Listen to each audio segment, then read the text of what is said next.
هنعمل ايه؟ بيتزا. بيتزا. بسم الله الرحمن الرحيم.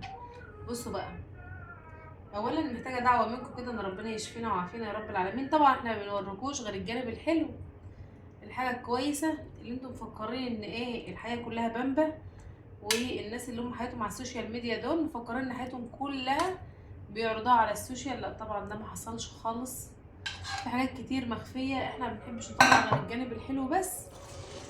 ف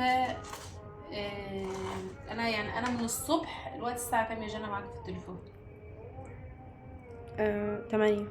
الساعه 8، من الساعه 2 وانا بره كنت بعمل تحاليل وبعمل رنين وبعمل اشعه عاديه، وعجنت العجينه ده قبل ما اخرج علشان الحق. طبعا ولادي جايين من المدارس ومن دروس ومالهمش دعوه باي حاجه من دي خالص تخص تعبنا. طبعا كل واحد بيحب ان هو يتحمل عشان خاطر ولاده.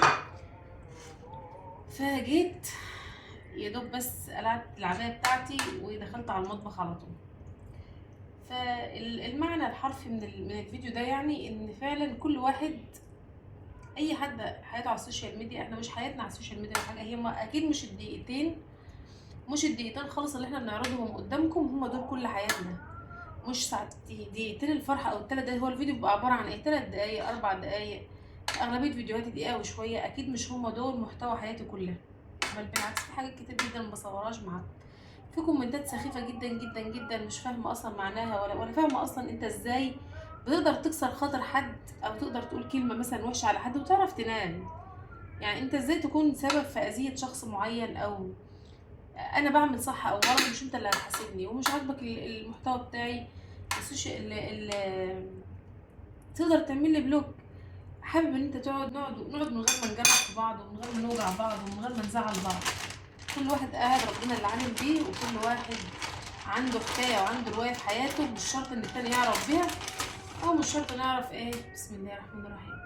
نعرف الجانب اللي ما نحبش ان حد يعرفه عننا. يعني احنا عايزين دايما نطلع نهزر نضحك نتبسط نفرفش ابو ادهم، بس هو ده الغرض من الموضوع كله. اما بالنسبه للربح وبالنسبه طبعا كل هدفي من القناه دي ان انا ربنا يرزقني منها، بس اقسم بيمين الله والنعمه اللي على عيني دي انا الربح عندي زيرو زيرو طول شهر ابريل زيرو. والله اعلى واعلم هيفتح تاني ولا مش هيفتح. ف نصلي على النبي كده، و ده الخلق زي ما بيقولوا. وبجد بجد انا بحبكم في الله، اقسم بالله كانكم اهلي وحبايبي.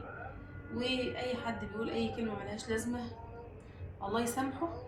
اي حد يغلط في ابو ادهم انا مش مسامحاه ليوم الدين، اي حد يغلط فيا انا مسامحاه وقصده ربنا، انما في ابو ادهم مش مسامحاه حرفيا ليوم الدين.